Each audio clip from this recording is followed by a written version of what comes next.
गांव-गांव, ढाणी-ढाणी। स्थानीय अनुविभागीय अधिकारी कार्यालय परिसर में मध्य प्रदेश प्रांतीय शासकीय शिक्षण संस्था संघ के तत्वाधान में निजी विद्यालय के संचालकों एवं स्टाफ ने एकत्रित होकर मुख्यमंत्री शिवराज सिंह चौहान के नाम 13 सूत्रीय मांगों को लेकर ज्ञापन सौंपा। उसके पूर्व उन्होंने शिक्षा मंत्री के द्वारा उनकी मांगों को नहीं माने जाने के कारण एक भैंस को लाकर भैंस के आगे सभी ने बीन भी बजाई। ज्ञापन में उन्होंने बताया कि RTI की सत्र 2020-21 एवं उसके पूर्व के सभी वर्षों की शेष शुल्क तथा प्रतिपूर्ति राशि जारी करवाई जाए। वर्ष 2016-17 RTI सत्र एक बार पुनः कुछ अवधि के लिए खोला जाए, जिससे शेष बच्चों की फीस प्रतिपूर्ति हो सके तथा उन्हें प्रमोट भी किया जा सके, जिसके लिए सत्र 2019-20 भी आ सके। कोरोना संक्रमण की परिस्थितियों को ध्यान में रखते हुए छात्रों की संक्रमण से सुरक्षा के मापदंड तय करते हुए विद्यालयों को क्रमशः स्थितियों के अनुसार खोले जाने हेतु दिशा निर्देश जारी किए गए।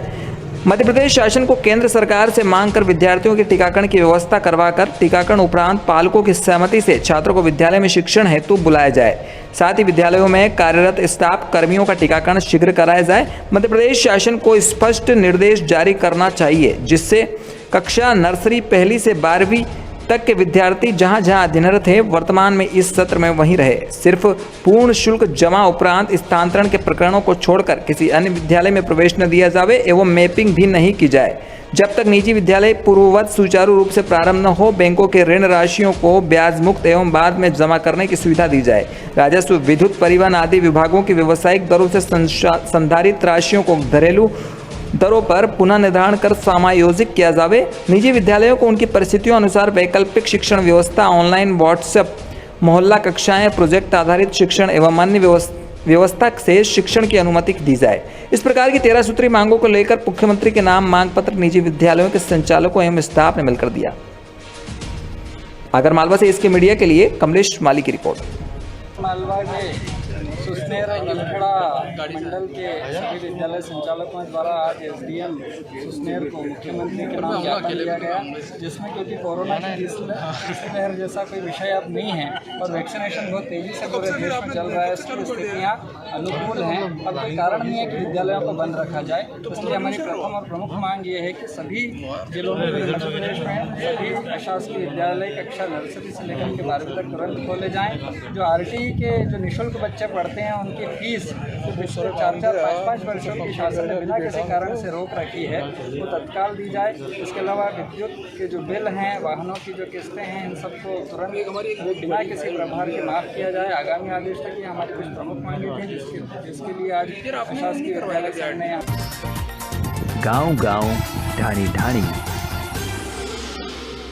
झालावाड़ जिले के पनवार थाने में 2 जुलाई 2021 शुक्रवार रात को 1 बजे अवैध बजरी खनन की रिपोर्टिंग के संदर्भ में थाना अधिकारी व अन्य पुलिस कर्मियों ने स्थानीय पत्रकार के साथ मारपीट की और 3 घंटे तक पुलिस थाने में बिठाए रखा। इस घटना को लेकर जिले के पत्रकारों में रोष व्याप्त है और इसी घटना को लेकर जर्नलिस्ट एसोसिएशन ऑफ राजस्थान जार गंगधार तहसील इकाई द्वारा जिला पुलिस अधीक्षक के गंगधार पुलिस उपाधीक्षक ब्रजमोहन मीणा को ज्ञापन सौंपा और दोषी पुलिस कर्मियों पर कठोर कार्रवाई की मांग की गई। इस अवसर पर प्रदेश कार्यकारिणी सदस्य दिलीप जैन, जिला सचिव सुरेश सिंह, नगर अध्यक्ष कमल सिंह, उपाध्यक्ष रमेश मोदी, तहसील अध्यक्ष रोमेश व्यास, कोषाध्यक्ष कलीम खान, जिला सदस्य आबिद हुसैन, संजय राठौड़, किशोर विश्वकर्मा, मुकेश शर्मा आदि मौजूद थे। चौमेला से इसके मीडिया के लिए रमेश मोदी की रिपोर्ट। गांव-गांव, ढाणी-ढाणी। टोंक अभिभाषक संघ के अध्यक्ष देवी प्रकाश तिवारी एडवोकेट का 50वां जन्मदिन आज अदालत परिसर में वकीलों द्वारा धूमधाम से मनाया गया। सभी वकीलों द्वारा तिवारी को फूलों की माला पहनाकर शुभकामनाएं दी, बधाई दी। वहीं बधाई देने वालों में कैलाश काका, एडवोकेट श्याम सुंदर विजयवर्गीय, रेणु विजयवर्गीय, एडवोकेट विकास जैन, विक्रम जैन, राम अवतार सैनी, एडवोकेट अजय कुमार जोशी आदि मौजूद थे। समस्त एडवोकेटों ने लंबी उम्र की कामना की और बधाई दी। टोंक से इसके मीडिया के लिए सुभाष सोदा की रिपोर्ट। गांव-गांव, ढाणी-ढाणी। सर्वोच्च न्यायालय आदेश की पालना में अवैध बजरी की रोकथाम कार्रवाई हेतु ओम प्रकाश पुलिस अधीक्षक टोंक व राकेश कुमार अतिरिक्त पुलिस अधीक्षक मालपुरा टोंक व दीपक कुमार वृत्ताधिकारी वृत्त देवली टोंक व भंवरलाल थाना अधिकारी घाट के निर्देशन में 6 जुलाई को गेरोली मोड़ भरनी की तरफ से एक 12 चक्का ट्रक अवैध बजरी भरकर परिवहन करने पर जब्त किया। उक्त ट्रक चालक को मौके पर ही गिरफ्तार किया गया एवं धारा 79, 188 एवं 4/21 की MMDR एक्ट में अभियोग पंजीकृत किया। अनुसंधान जारी है। अवैध बजरी खनन एवं परिवहन करने वाले तथा रेकी करने वाले बजरी माफियाओं के विरुद्ध सतत निगरानी एवं कार्रवाई जारी है एवं गठित टीम में Daulat HC 350, Surendra constable 56, constable Rajendra 842, constable Kanhaiya Lal ने कार्रवाई को अंजाम दिया। गार्ड टोंक से SK मीडिया के लिए सुभाष सोदा की रिपोर्ट। गांव-गांव, ढाणी-ढाणी। राजस्थान प्रदेश कांग्रेस कमेटी के आदेशानुसार आज ब्लॉक एवं नगर कांग्रेस कमेटी महिला प्रकोष्ठ द्वारा बढ़ती महंगाई और पेट्रोल डीजल की कीमतों में वृद्धि के विरोध में स्थानीय पेट्रोल पंप पर केंद्र सरकार के विरुद्ध ब्लॉक कांग्रेस अध्यक्ष महिला हेमलता योगी के नेतृत्व में विरोध और धरना प्रदर्शन किया। इस अवसर पर नगर पालिका अध्यक्ष कैलाश बोहरा, नगर कांग्रेस अध्यक्ष कालूलाल सालेचा, पार्षद वीणा मेहरा, जतनबाई, अंचनबाई, कार्यकर्ता कैलाश कंवर, सकीना खानम, पार्षद विनय आस्तोलिया, हरीश राठौर, ब्लॉक प्रवक्ता अख्तर अली, नगर उपाध्यक्ष चैन सिंह सिसोदिया, चेतराज गहलोत, पार्षद राजिक अंसारी, राकेश दर्पण, ललित कुमावत, हकीम खान, पूर्व पार्षद गोपाल जायसवाल, जोरावर सिंह गुराड़ी, विजय गुप्ता, विजय नाहर, राधेश्याम काला, आनंद काला, कालू राठौर, मांगू सिंह टोडी, उस्मान भाई आदि उपस्थित रहे। भवानी मंडी से SK मीडिया के लिए कपिल चौहान की रिपोर्ट। गांव-गांव, ढाणी-ढाणी।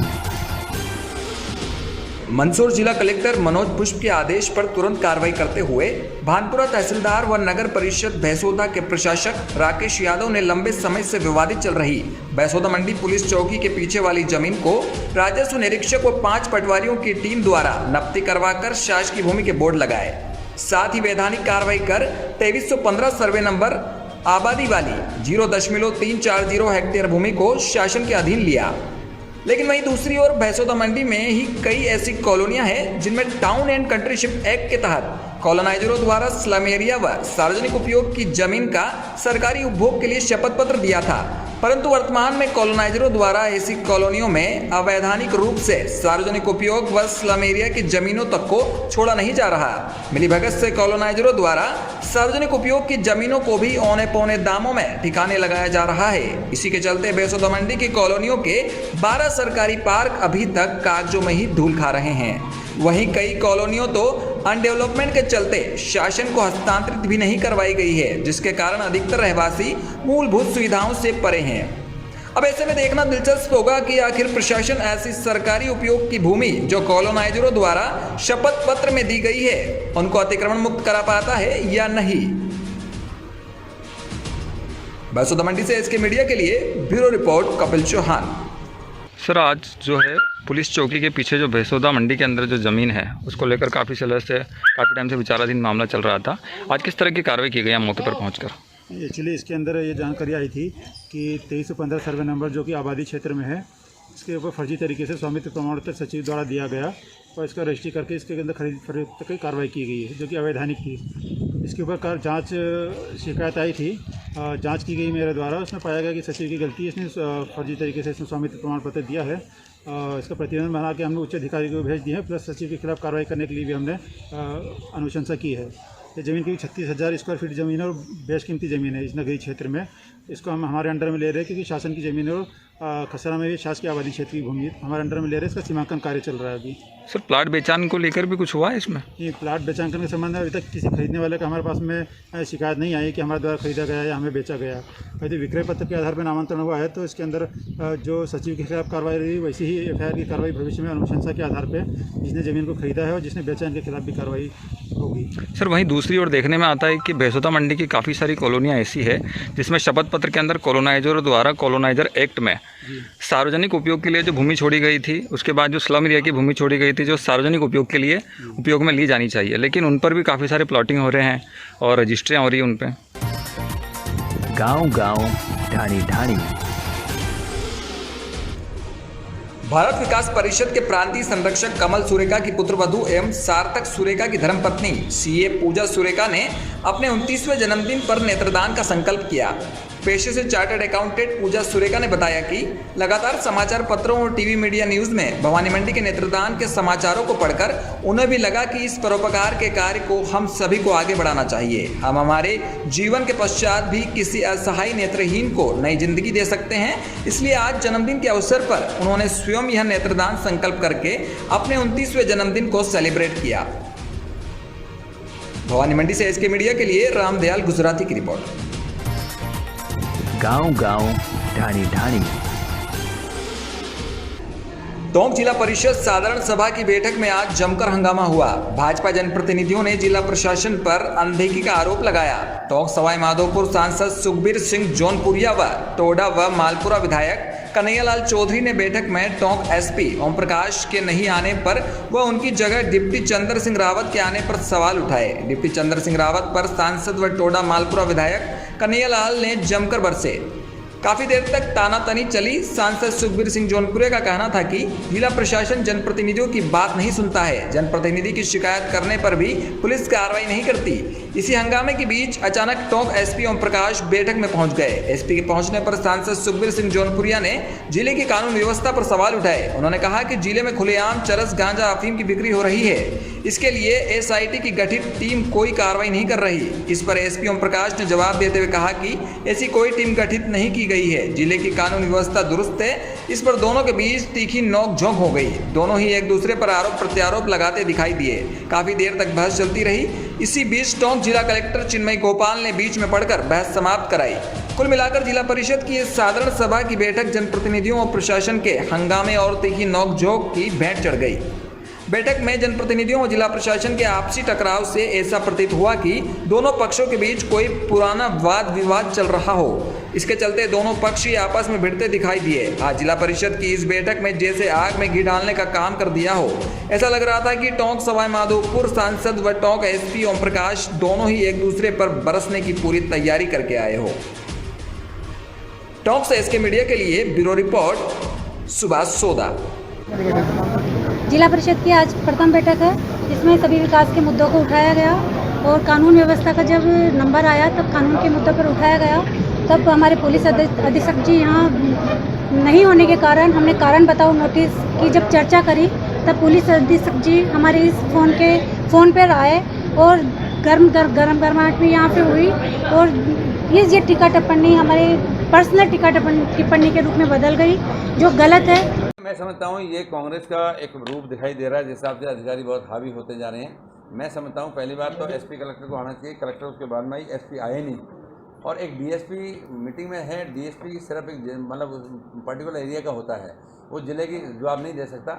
मानिए हमारे एमएलए साहब ने जब बात रखी तो एक डीएसपी के कहना कि आप ऊँची आवाज़ में बात नहीं करोगे, उस पर हमें बात रखी थी। एक बार बताओ, पहली बात तो आप एलिजिबल ही नहीं हो, आप इस मीटिंग में आ ही नहीं सकते। मीटिंग में एसपी को आना था। अगर एसपी नहीं आता तो आप बेशक जा सकते हो, इसमें मीटिंग में आपको मतलब नहीं था। गांव गांव ढाणी ढाणी। खैराबाद में मंगलवार बीती रात को शमशान के पास ग्राम पंचायत की दुकानों के सामने लगे बिजली के पोल में करंट आने से दो बैलों की मौके पर ही मौत हो गई। शाम को पानी की बौछार आने से बिजली के पोल के पास पीपल के पेड़ के नीचे दो बैल पानी से बचने के लिए आ गए, लेकिन वहीं पास में लगे बिजली के खंभे में आ रहे करंट की चपेट में आ गए, जिससे दोनों बैलों की मौके पर ही मौत हो गई। बिजली के खंभे के पास में ही हेडपंप लगा हुआ है, जिसमें दुकानदार व आसपास के रहने वाले पानी भरने आते हैं। गनीमत रही उस समय हेडपंप पर कोई पानी नहीं भर रहा था, नहीं तो वह भी इस खंभे के करंट की चपेट में आ सकता था और बड़ा हादसा घटित हो सकता था। हादसे की सूचना खैराबाद जीएसएस पर दी गई। वहां से तुरंत बिजली बंद कर बिजली विभाग के कर्मचारियों ने आकर बिजली के पोल से करंट विच्छेद कर फिर लाइट को चालू किया। खैराबाद रामगंज मंडी से एसके मीडिया के लिए शाकिर खान की रिपोर्ट। गांव गांव ढाणी ढाणी। पुलिस से मिली जानकारी के अनुसार ग्राम कड़िया सांसी में थाना बोड़ा के थाना प्रभारी को सूचना मिली थी कि आज यहां से अवैध शराब का एक कंटेनर उतरा है, जिसकी तस्करी और जिसके यहां उतारा है उसके विरुद्ध स्थायी वारंट न्यायालय द्वारा जारी किए गए। अपराधियों को पकड़ने के लिए थाना प्रभारी अर्जुन सिंह अपनी टीम के साथ गांव में पहुंचे थे। बातचीत के दौरान ही ग्राम के पुरुष एवं महिलाओं ने पुलिस टीम पर लाठियों से हमला किया और पथराव चालू कर दिया। इस हमले में 4 पुलिसकर्मी घायल हो गए, इसमें थाना प्रभारी भी शामिल हैं। इंस्पेक्टर अर्जुन सिंह मुजालदे, उनकी स्थिति गंभीर है, उन्हें रेफर किया गया है। इनके सिर पर काफ़ी गंभीर चोटें आई है। पुलिस पार्टी द्वारा कार्रवाई के दौरान ग्रामीणों द्वारा पथराव किया जा रहा था, उनसे बचने के लिए फायरिंग की गई। फायरिंग में 3 गांव वाले लोग भी घायल होने की जानकारी मिली है।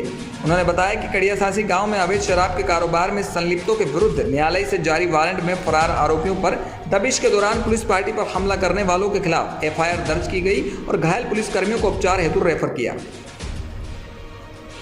राजगढ़ से इसके मीडिया के लिए वीरमपुरी गोस्वामी की रिपोर्ट। ये आज ग्राम कड़िया सासी थाना बोडा में थाना प्रभारी को सूचना मिली थी कि यहाँ से अवैध शराब का एक कंटेनर उतरा है, जिसकी तस्दीक पर और जिसके यहाँ उतरा है उसके स्थायी वारंट भी माननीय न्यायालय द्वारा जारी किए। इसकी पकड़ के लिए थाना प्रभारी अर्जुन सिंह मुजालदे अपनी टीम के साथ गाँव में पहुँचे थे। बातचीत के दौरान ही जो गाँव के पुरुष और महिलाएँ हैं, गांव-गांव, ढाणी-ढाणी, पूरे देश में डीजल पेट्रोल की बढ़ती कीमतों की मार किसानों पर भी देखने को मिल रही है, जहां छोटे छोटे भी किसान खेतों में हकाई, जुताई और बुवाई ट्रैक्टरों के द्वारा करने लगे हैं। वहीं अब डीजल महंगा होने से ट्रैक्टरों के द्वारा काम करना महंगा पड़ रहा है। किसानों का कहना है कि जहां पहले डीजल सस्ता था तो ट्रैक्टर 400 से 500 प्रति घंटा में उपलब्ध हो जाते थे, अब ट्रैक्टर 800 से 900 रुपये प्रति घंटा में प्राप्त हो रहे हैं, जो काफ़ी महंगे पड़ रहे हैं। खैराबाद बाईपास पर किसान सत्यनारायण गुर्जर ने बताया कि वह अपने 18 बीघा खेत की हकाई व बुआई ट्रैक्टर द्वारा करता था, लेकिन इस बार ट्रैक्टर का किराया अधिक होने से उसने बैल जोड़ी से ही खेत को तैयार कर बुआई करने का निश्चय किया। उसने हल व बैल जोड़ी से अपने खेत में सोयाबीन की फसल बोई। देश का किसान जहां तरक्की कर रहा था, नए नए आधुनिक यंत्रों से खेती का काम कर रहा था, वहीं अब कुछ किसान पुरानी पद्धति की और बढ़ती महंगाई को लेकर लौट रहे हैं। रामगंज मंडी खैराबाद से इसके मीडिया के लिए शाकिर खान की रिपोर्ट। गांव-गांव, ढाणी-ढाणी, आज 7 जुलाई बुधवार को कोविड-19 वैक्सीनेशन महाअभियान के तहत विधानसभा क्षेत्र गरोठ व विकासखंड भानपुरा की नगर परिषद बेसोदा में स्थित टीकाकरण सेंटर पर प्राथमिक स्वास्थ्य केंद्र में 18+ एवं 45 से अधिक उम्र वाले हितग्राहियों ने कोरोना वैक्सीन का दूसरा डोज लगवाया। 7 जुलाई बुधवार को उत्साहपूर्वक टीका लगवाने आए हितग्राहियों ने कतारबद्ध टोकन प्राप्त किए तथा व्यवस्थाओं के प्रति संतोष व्यक्त किया। टीकाकरण कार्य के दौरान नोडल अधिकारी आशीष सांकला ने निरीक्षण कर व्यवस्थाओं का जायजा लेते हुए ड्यूटी पर तैनात कर्मचारियों को उचित दिशा निर्देश प्रदान किए, जिसमें 200 के टीकाकरण के लक्ष्य में 143 लोगों का ही टीकाकरण हो पाया। बेसोदा से इसके मीडिया के लिए रामदयाल गुजराती की रिपोर्ट। गांव-गांव, ढाणी-ढाणी।